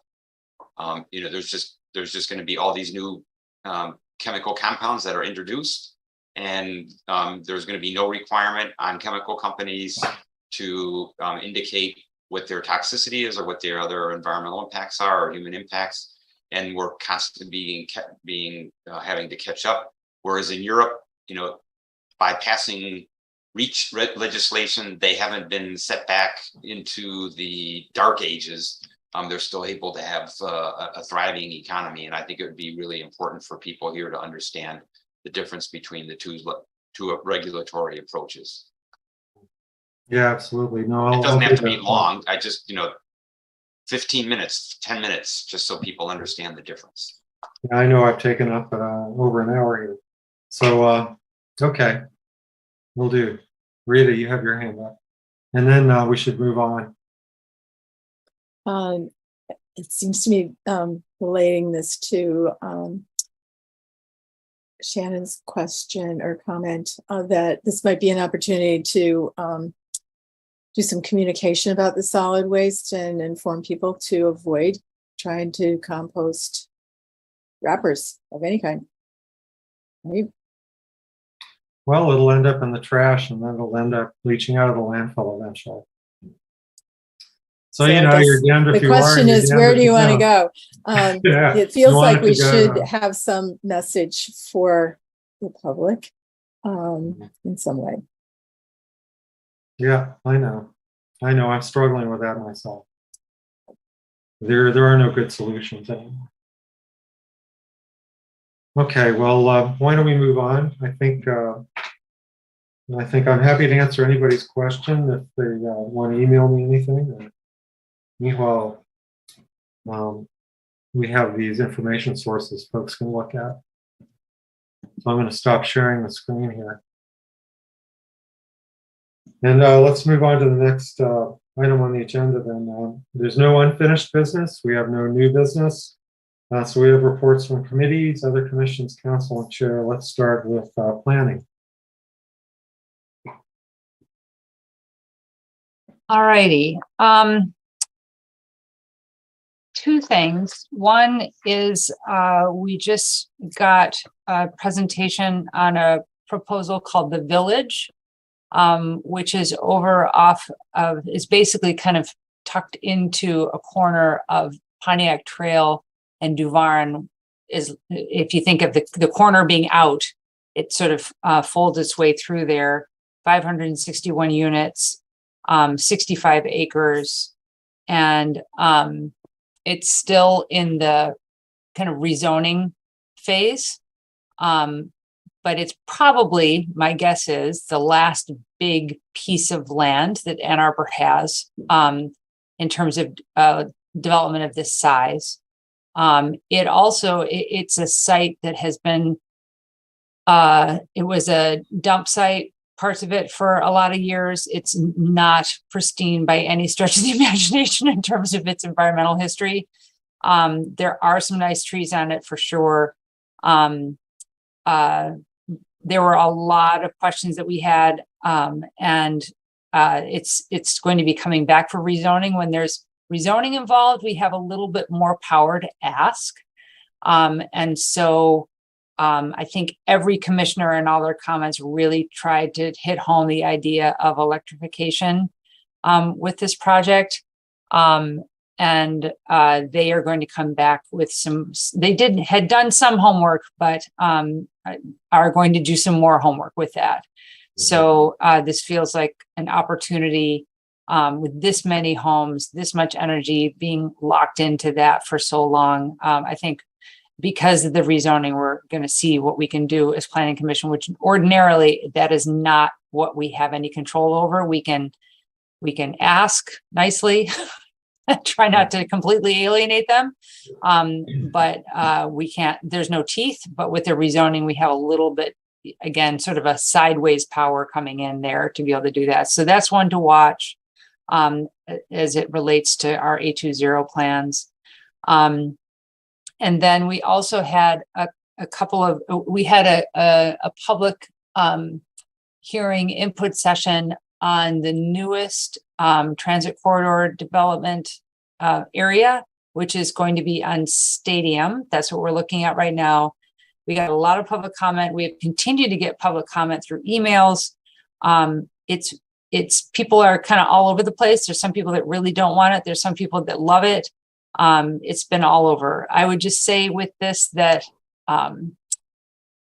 for me, this is one of the few areas where we can map more closely to the A20 plan, because of where this is located.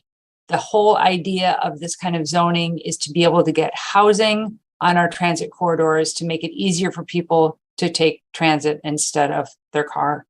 And that we have absolute jurisdiction over as Planning Commission. So it's nice to actually work on something where we feel like, okay, we actually can do something about this. So it's because it's really like a planning move to be able to do this, the zoning in this area in this way. So it's still in rough form in some ways. I have a feeling there's going to be more discussion around what it looks like. It may be a little bit different flavor than what already got passed out at State and Eisenhower, but it's definitely on the agenda, and we're hearing a lot about it. And for me, it's really important because it allows people to, number one, not have to live in Jackson or South Lyon or somewhere else and actually be able to live in Ann Arbor, and so that you're getting rid of, those emissions that are traveling into town, and then that you could lead a more less car-oriented lifestyle by living in one of these developments in these corridors. So those are the two big things for me with that. And we're going to kind of keep marching through in terms of some of the other areas as well, but because of Washtenaw and Plymouth on the agenda as well, but Stadium is where we are right now. So I think those are the big things, or because I think it's been 2 months because I had to chair the last commission. So I couldn't attend. You are muted, Stephen. I am. My neighbor's dog is barking. So John, you have your hand up, and then Rita. Shannon, is there any consideration with this rezoning to a transit corridor of including any sustainability requirements? For example, certain emissions per square foot targets, or any other kinds of things along those lines, all electric, whatever the case may be. We really don't, at least what I've been told, is that we really don't have the power to do that. Like as a planning commission, that we can't legislate people being all electric. And that's why I was bringing it up with the other project, is that we kind of have some, foothold because they're asking for something extra. And even then we can't legislate it really. It's just kind of putting the pressure on them. Right. And so as far as the commission knows at this point, I know we had a speaker that came and said, I'm not so sure about this, but from what we understand right now, we don't have the power to make them do that. So we're doing what we can, which is locating the development in a transit corridor. But otherwise, I've been told that we don't have the power to do that. So I think there's also some concern about we're also trying, it's such a balancing act, right? In terms of kind of cost and environmental considerations and everything too. And I think we're trying to, it's not true affordable housing, but we're trying to make it like land costs are less there, things like that. It's not like living downtown with some of the high rises downtown. Again, it's mostly about that we just really don't have the jurisdiction to do that. But I think there's also some portion of it, which is, let's try to make these something that people can build, and not have it be crazy expensive, and that people could live there and be able to use transit from there. I'll address that topic a little bit later when I give an update on Energy Commission. So great. Go ahead, Rita. Shannon, this isn't necessarily an environmental commission item, but maybe in some of the developments that we've had, there have been mixed use plans that haven't played out, meaning that the retail and whatever hasn't happened that was designed. Is there any way to allow that? Because I'm worried about the businesses in those areas that are established and are really the reason for having the transit corridor, right? Like Stadium hardware. It's like, we want to make sure that lives and is available to the people that are in the potentially going to be living there.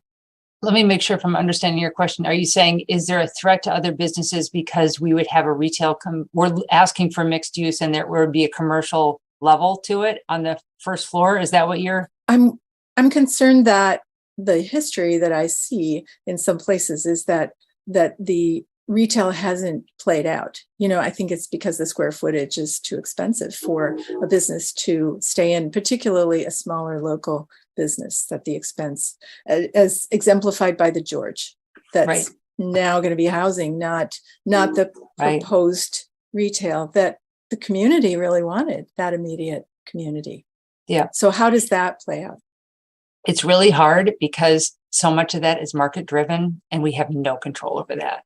And so, we've all seen these empty storefronts, even downtown, like the one, on Huron, the Quarter Division in Huron was empty for 4 years or something. So you can say, we want retail on the first floor, but frankly, right now, it's pretty tough in the retail world, given Amazon and, all these other forces. It is something that we've talked about, but I don't know that it's totally there yet. I should check it to kind of see as to what does it mean if it's just all residential, which is, I think, a very real possibility. I think that we want it to have that vibrant mix at the first level, and who wants to live at the first level on Stadium, looking at all those kinds of things. But I know that there's been some talk about that, but I have to confess, I don't feel like I know the minutia of what we really allow and not. If you could do pure residential if you wanted to, or whether it's set on mixed use. It's a tough thing. We've heard from developers, I'd like it to be mixed use, but I just don't have any confidence in being able to fill it, which is hard. So anyway, I know there's, go ahead. Yeah. Well, it's just that, and then people will need to travel to get those goods and services, right? That's right. That's why we wanted them there in the first place. So if we lose the mix, I don't know what to do. But they have to be viable too, right? I mean, that's the thing. It's really hard. And I think the other tricky thing is that we're managing the parking with it too, and keeping it on the low end. And in the kind of interim, while we're shifting over to fewer cars and things like that, is there enough parking for a current business to move in there? Are they going to balk at that and say that's not enough for me? I mean, those are just all really tough questions, I think, around sort of where we are, where we want to be, and kind of how you get there. It's not straightforward in my mind at all. Mm-hmm. Okay, let's move on to energy. So our last meeting was devoted to 3 topics. One was a presentation by Missy Stoltz on A20 at 2. And I encourage you to go into Legistar and look at her presentation. It's mostly focused on actions and not so much on outcomes. And when I talk about outcomes, I'm talking about greenhouse gas emissions. The last inventory that was done is for 2020, and we all know 2020, because of the pandemic, was an anomaly. And so we're to some degree driving while looking in the rearview mirror. We are still waiting for some data or OSI is waiting for data from DTE to be able to update the inventory to reflect 2021. And it's expected that that'll be available sometime in August or September. So hopefully both of our commissions will get a report on that, or at least you'll be able to access it from the Energy Commission site. We got an update on the climate millage, and I believe also a presentation was given to the Environmental Commission on that. Or if not, that certainly could be done. And then the other thing is we passed a resolution regarding the development that Shannon talked about, encouraging the Planning Commission and City Council to work with a developer to make that an all-electric development. So I've read the statute, and in the case of a request like this, where someone's requesting rezoning, Shannon's absolutely right. You cannot make, in a case like this, rezoning contingent on, for example, a sustainability requirement or something like that. So that's why we ask that it just be encouraged, and we don't really have a real strong lever in this case. We don't have an August meeting, but in September, just in correspondence in the last couple of days, I can tell you that we plan on taking on the topic of affordability of housing versus sustainability of housing.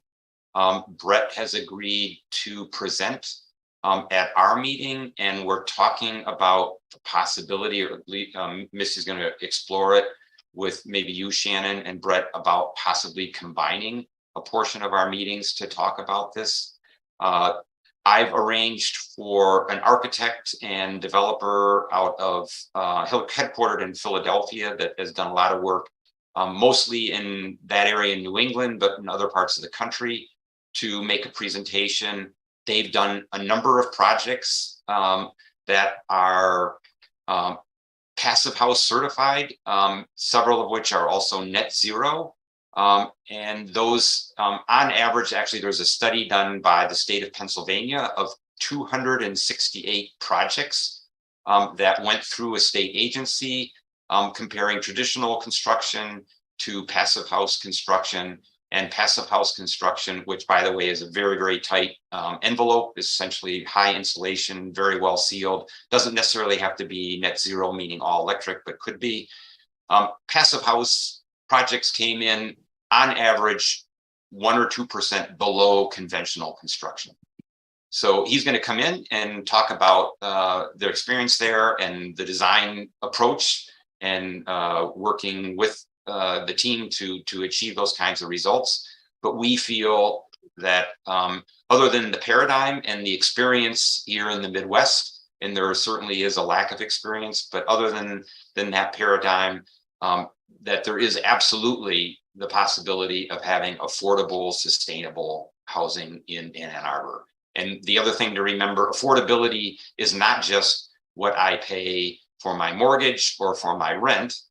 As Shannon pointed out before, it's also transportation costs, but it's also my utility costs. So if my utility costs are held way, way down, and I can build a very sustainable structure for the same cost, then you're winning on both ends of the equation. So our hope is that we can stage a meeting where we can get not only commissioners attending, but also maybe also people from the community housing commission, even maybe the township's Ypsilanti. Ypsilanti has 2 big projects that I think they just approved that are going to be natural gas fired appliances. And some of you may know Ken Garber. He's a regular speaker at both planning and energy commission meetings and at city council. He did calculations that showed, I think in the last 2 years, the city has approved projects that are going to be gas fired, so to speak, for heating and hot water. And the emissions that are going to be emitted because of that are going to completely offset all of the solar from the Solarized project, all of the solar that's going on city buildings, and about 1/3 of the solar that's going to be going up on the landfill. So these large projects that where natural gas is going in for heating air, for cooking, for heating water, are really setting us back on A20.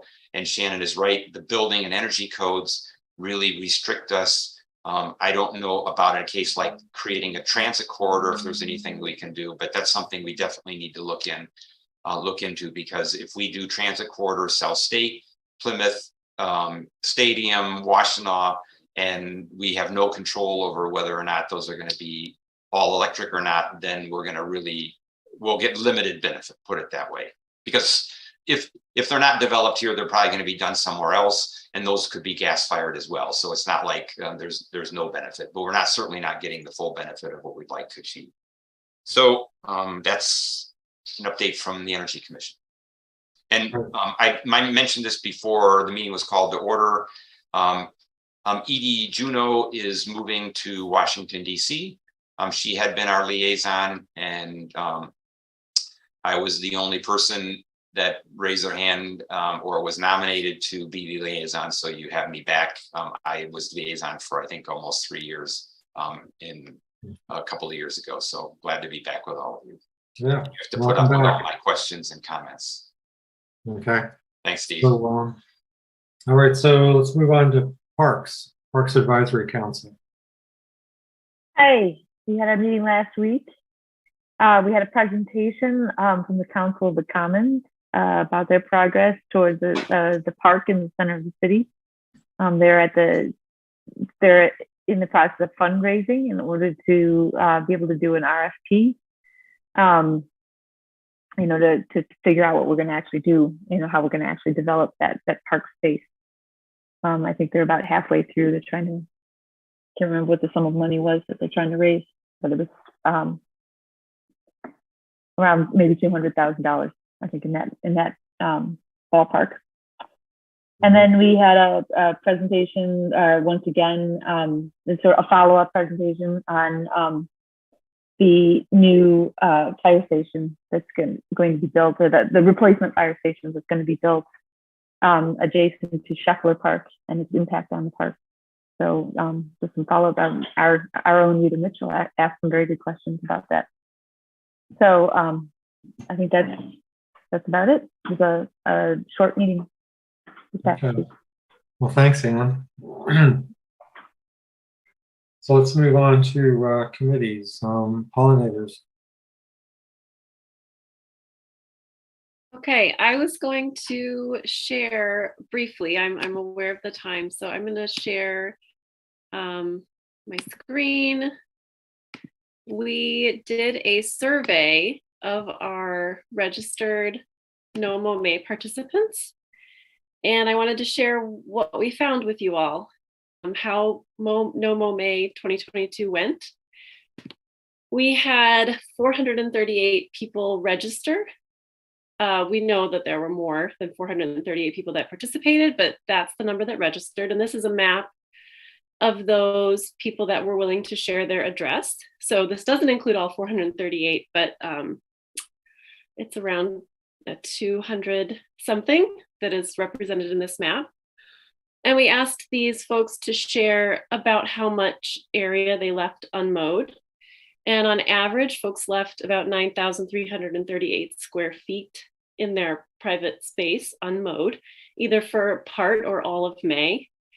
And we estimated, based on having at least 438 registered participants, that we had about 94 acres, very likely more than that, but approximately 94 acres at least unmowed in all of Ann Arbor. And then we asked participants, essentially, how did you feel? What was your experience like? Did you have any issues, et cetera? And we had 86 people out of those 438 respond to our survey. So that's about a 29% response rate. I'm sorry, out of the 230-ish that shared their emails. So overall, people had a positive experience, at least those that responded in the survey. They thought it was an easy way for them to be part of this support of local biodiversity and pollinators. They said things like they felt good about it, they connected with nature, and they really enjoyed being part of this larger community effort. Lots of people requested signage. So this is something we're thinking about for next year. We did have a sign available for them to print on the city website, but people were looking for something more substantial that we're thinking about as we think about next year. And then some people did express concerns about the city not participating. And I know that this is a conversation that we've had with parks, and we have a good response that we share with these folks. We did have a webinar as well, where we invited parks to kind of explain what their thinking was and where to go with that. But that was still something that folks expressed in the survey as well. We had 88% say that they would like to participate next year, with 11% saying that they might. So a very large number of our respondents want to be part of this next year. And 96% of folks said they want to learn more about removing some lawn and perhaps incorporating native plants into their landscape. So So we are going to continue the communication and the education with these folks, particularly those that have said that they want to learn more. Hey, Bridget, were we able to actually go back to those people and provide them with something? We haven't yet, but we just got these results. Rita, did we end the survey on Sunday? I think Sunday. So we will. We do plan to do that. And then we just asked them what sort of issues they might have had, and about 46% of folks said they did have a little bit of a hard time mowing at the end because the grass was pretty long. So we did try to foresee this and gave some advice as to how they should think about mowing. And we'll keep that in mind for next year as well. And then there were some people that were worried about ticks. About a third of our respondents were worried about ticks, and that's something that we had heard outside of the survey as well. So we've got some information. We did some research. Doug Talamy has some good information out right now in response to this, because other folks outside of Ann Arbor are talking about. So we will share that in addition to our respondents. And then there were a smaller number of people. I think I was personally surprised at this number. I thought it would be higher, but about 12% of people said they were worried about their neighbors complaining, or that their neighbors did complain. So we think that the signage would also be helpful for this point as well. 2/3 of our respondents waited the whole month to mow, and then about 28% waited 3 weeks. So most people waiting at least 3 weeks left their lawn unmowed. And 56%, this is we don't have some real empirical evidence as to whether or not we saw more pollinators, but we did ask folks what they observed. And about 56% said that they did see more pollinators, and 30% said they saw about the same. And I just want to sort of round out by saying we will reach out to these folks again. We're going to continue our education and outreach. And we're thinking about ways that we can continue having this conversation with folks so that we can increase local biodiversity and pollinators. And we are thinking about No Mow May 23 and the best way to approach that. Thank you, Bridget. Mm-hmm. That looks very successful. That's a first pass. Yeah. So let's see. How about zero waste, John? Sure. Yeah, a couple of quick updates. We're continuing on many fronts with the project. The map has become a very popular tool that we're continuing to refine. Actually had an interesting stat shared by city staff that it is the most popular map on the city website, even more popular than the marijuana map. So we'll take that as a measure of success. We've got a video that will be released soon, just kind of introducing the topic of the circular economy. And we've got 2 more in the works. We're meeting with the A20 collaborators on August 16th. That'll be a large group, probably about 60 folks, to kind of talk through what we're doing and get their feedback on it. And we're continuing with our pilot project with Recycle Ann Arbor, the Ann Arbor Thrift Shop, and the Ann Arbor Library to kind of better understand their operations and how their work aligns with the circular economy. We're gearing up with our project with the state through the I2P3, the Intergovernmental Initiatives for Public-Private Partnerships. There will be a big showcase sometime in early October where we'll be presenting there about our work, and our kind of wrap-up project as part of that collaboration will be having them work with us to, this is kind of more of a consulting opportunity, having them work with us to develop a kind of marketing strategy where we can really promote the circular economy and all the resources we've put together. I'm thinking of something similar to the stormwater management campaign that's been going on for a while that caught my attention at least, so something like that. And then just wanted to put it out there to the commission. It'd be great if we could present and talk a little bit more about our work at maybe a fall meeting, maybe September or October. We've got a group of C students who would like to present about what they're doing as a part of this initiative too. So a nice opportunity for them to kind of get before the commission and go a little bit deeper into the work that we're doing. So I think that's it. Hey, thanks, John. Let's see. Natural features isn't here. Bridget, you have your hand up. I was just going to say I might be part of the reason your map is so popular. I really like that map, and I teach a unit on the circular economy, and so I have my students go in and look at it too. So it's getting Improvements around. coming soon. We're going to collapse the number of categories, so it's a little bit easier, and then each category will have a different icon. So right now it's just different color circled dots, but it'll be a little bit more user friendly. And each business will be then linked to Google Maps, where people can do public transit planning of how to get from location to location using public transit. Cool. I love it. Thanks. Okay, thanks, John. So let's see, council. Kathy. The U of M workforce housing proposal is scheduled to go before the county for a vote in September. I've been talking to union leaders. Another opportunity is that if we could get funding from the state, we might be able to go all electric as well as solar panels. And I've spoken to Senator Jeff Irwin, and he's interested in looking for funding so that we can be more sustainable than a normal building would be. So that's going well. Chapter 40, which this commission passed, is being evaluated by the legal department right now. I had a meeting with the city attorney and assistant city attorney. Kevin McDonald, I'm told, had a meeting with 10 other staff members, so they're taking this very seriously. However, it's taking a while, and what I was told is that the main focus of staff was on safety, but we know that we also need to focus on how we can educate the public so it's not just a lawn. And I think that the pollinator group showed that there is interest in doing that. People want to know how they can replace their lawns with pollinator plantings that are going to still be safe.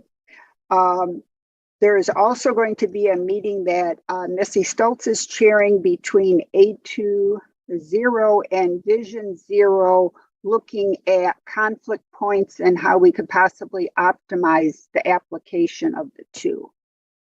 The last thing is more personal. I was the first person on the scene of a relatively serious car crash at the corner of Ann and Division Tuesday night. I got there before EMS and the police, and a contributing factor to that crash was a large bush on the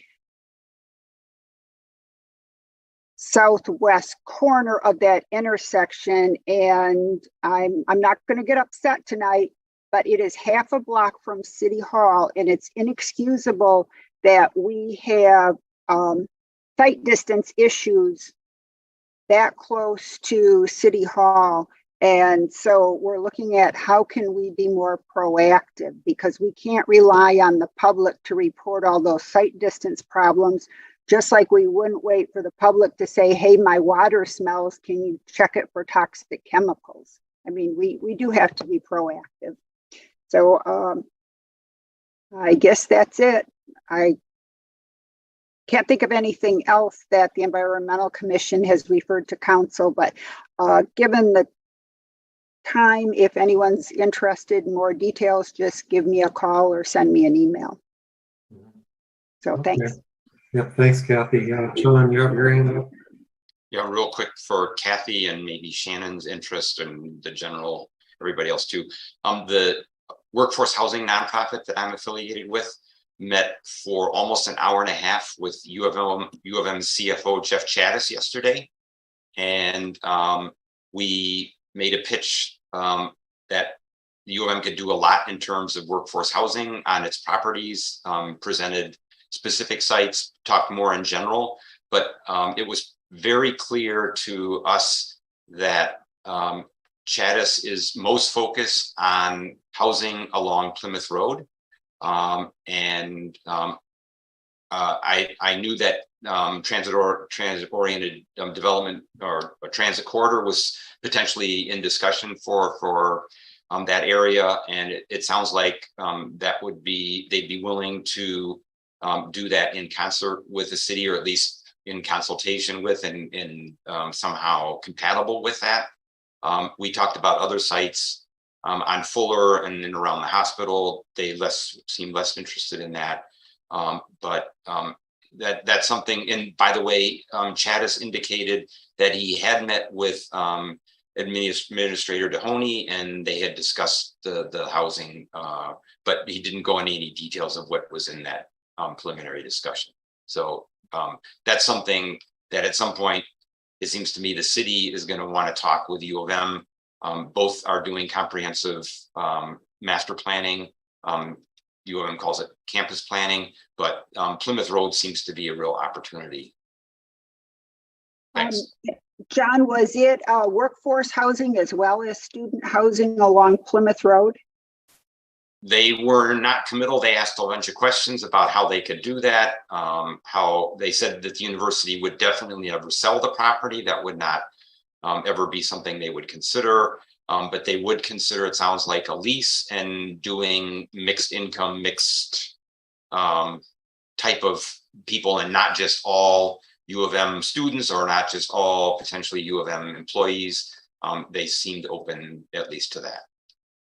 Oh, okay, that's great news. And we pointed to them to talk to some developers that have experience in that type of work. Oh, okay.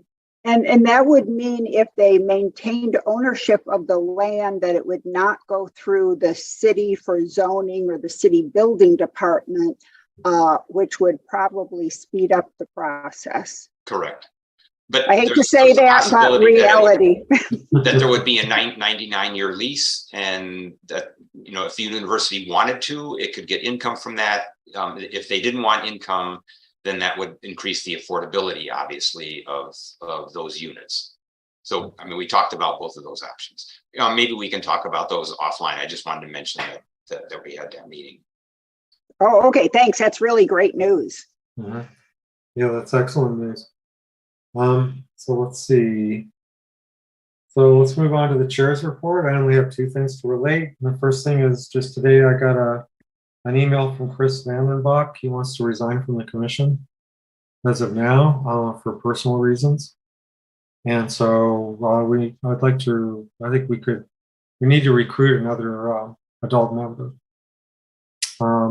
We also have a youth commissioner that's open, but we have a very good candidate. Unfortunately, she doesn't turn 16 until October 1st. So I need to discuss this with, city. I got to discuss this about nominating her and having maybe seat her before October 1st, but without voting privileges until our October meeting.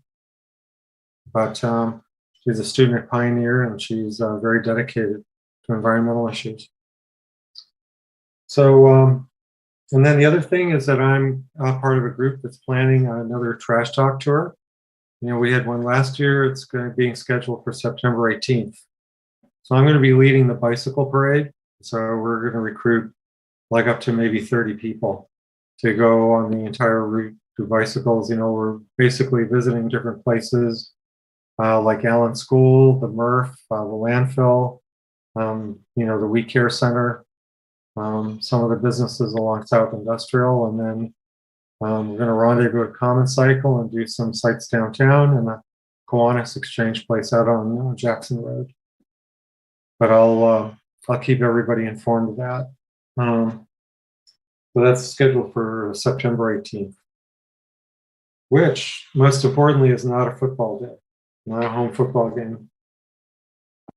So let's see. So next, report from staff. Galen? I have nothing to report at this time. Okay. So any items suggested for next agenda? I think we will have some solid waste stuff to discuss at the next agenda. So if you have any, please forward them to me before we schedule it in a week or two. So our next scheduled meeting is August 25th. It's the fourth Thursday of the month. So this Again, it's the second opportunity for public commentary. So this is our second opportunity for persons to speak for up to 3 minutes. Please call 1-888-788-0099 and enter meeting ID 989-2851-1637. This information is also displayed on the meeting agenda and video feed. City staff will select callers that have raised their hand one by one using the last 3 digits of your phone number. In order to electronically raise your hand to indicate your desire to speak, please press *9 on your phone. You will hear an automated announcement that the host is allowing you to speak. When speaking, please move to a quiet area and mute any television or background sounds so that we may hear you clearly. Please state your name and address at the beginning of your comments. And be patient, there is a delay of up to 30 seconds before a connection is established. Sorry, is there anybody on the line now, Galen? There is no one on the line for public commentary. Okay. We'll wait another 20 seconds or so. Okay. Meanwhile, I want to apologize for taking up more time for my presentation than I thought I would, but you know, it's a complicated topic. And so I will come up with some policy recommendations and some recommendations about safe products to buy.